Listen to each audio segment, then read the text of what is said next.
regardez le beau monde qu'on a ici. On a l'équipe de France militaire, c'est ça? C'est vrai, c'est ça le terme exact? Interarmée, exactement. On a tous les corps de l'armée française, tous les cuisiniers qui sont représentés là sur une équipe. Une équipe qui est vice-champion du monde en ce moment, hein, c'est ça, au Luxembourg? Vice-champion du monde au mois de novembre l'année dernière. Voilà. Mais surtout, ils ont tous gagné le Trident d'Or, qui est le national, qui est le concours national interarmée. Voilà, alors ça, il faut m'expliquer un petit peu, c'est quoi ce concours? C'est un concours qui a été créé en 2015, Ouais. qui se passe en 2 parties. C'est un concours en binôme. Une première partie, une sélection qui se passe à Kerqueville, c'est à côté de Cherbourg. C'est l'école de formation de cuisine de toutes les forces armées. Ouais. Donc on a en moyenne entre 30 et 40 équipes qui se présentent aux sélections. Et la finale qui se passe à l'Institut Paul Bocuse, 6-8 mois après, où on a 8 équipes qui sont sélectionnées pour concourir pour la finale, pour remporter le Trident d'Or. Et vous avez forcément des plats imposés. Vous pouvez me parler de Alors, ce qui s'est passé? aux sélections, en général, on fait entrée-plat avec un coût moyen matière par client pour 6 clients qui est à 3,50 €, avec un thème et des produits imposés et un catalogue de produits imposés. Et pour la finale, on double le montant et en général, c'est plat dessert sur la finale. On est haut, hein, on double le montant de 3,50 €, ça fait haut. On est hein. à 7 € de coût matière, mais c'est notre quotidien, nous, Ouais. dans les forces armées, de faire le maximum avec le moins possible. Alors c'est ça la différence qu'il y a avec ce qu'on trouve ici, hein, au CIRA, c'est que vous avez des tarifs imposés et des quantités imposées aussi, hein, c'est ça? C'est exactement ça. On a des grammages, on a ce qu'on appelle des mercuriales, où on doit respecter des poids imposés, des tarifs. On doit se tenir à un budget qui est assez serré parce que c'est l'argent du contribuable Ouais. et on ne peut pas faire ce qu'on veut avec.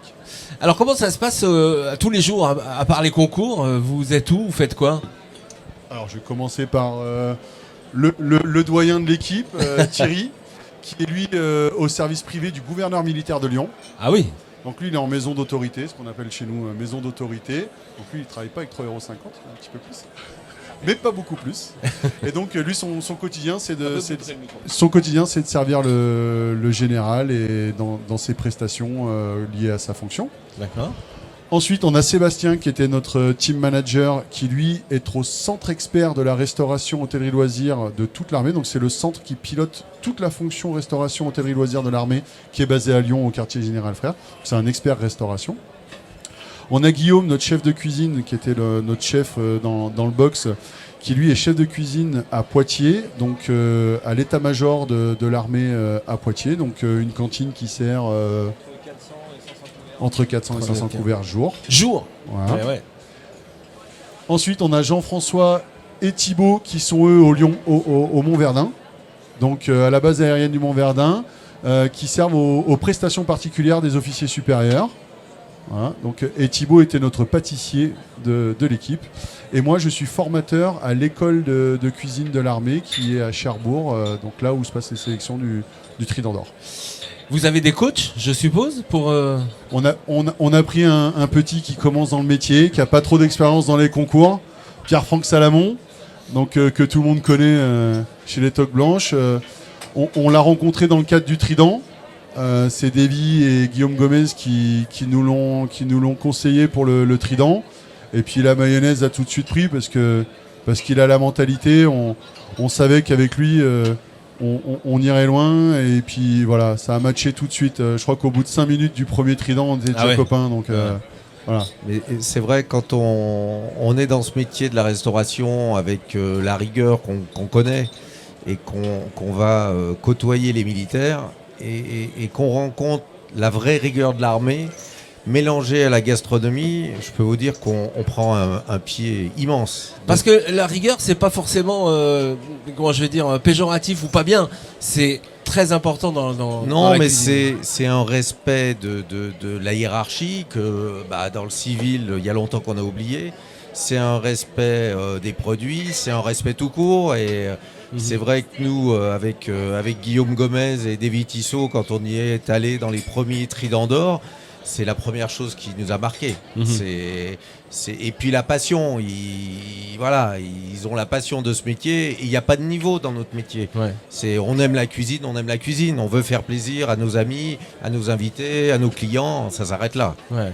Et cette rencontre avec les grands chefs, du coup, parce que vous les côtoyez, hein, là où demain ça va être le Bocuse d'Or, vous les côtoyez, ça fait partie aussi de la même famille, hein, quand même. Oui, enfin, on les a rencontrés via le Trident ou via des masterclass qu'on arrive à organiser. Et au final, on se rend compte qu'on se connaît, on est passé par des maisons à des âges décalés, Ouais. on connaît copain qui connaît le copain. Ouais. Et au final, on se rend compte qu'on est un village. Ouais. Et puis on se présente, on se rencontre des gens, on fait des rencontres au CIRA. Et puis après, ça fait des connexions et on ouvre des nouvelles opportunités. Et nous, on en profite après à notre niveau. Et comme on dit, on plante des graines chez nos jeunes avec des grands chefs qui leur donnent des conseils. Et puis après, ça se perpétue dans toutes nos unités, dans les régiments, dans les bases aériennes, sur les bateaux. On fait partager ça et ça voyage, ça irrigue.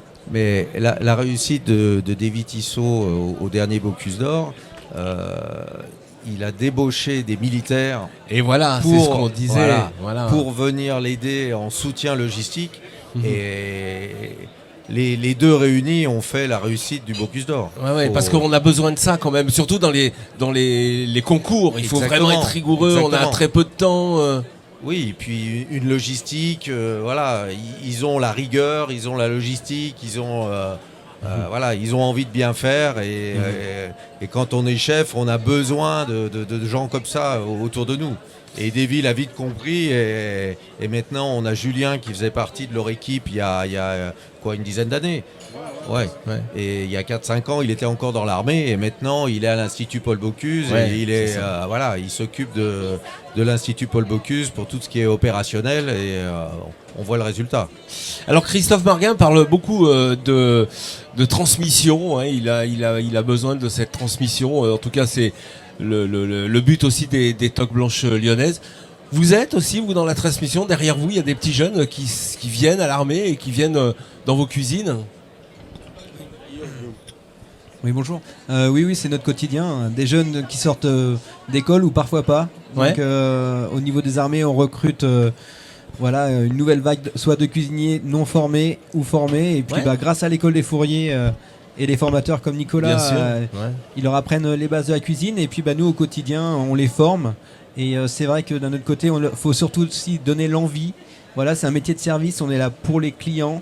Et on les forme sur les bases en cuisine, aussi, on travaille aussi en cuisine collective et faut bien prendre en compte aussi tout ce qui est l'hygiène, voilà. C'est ça, bien sûr.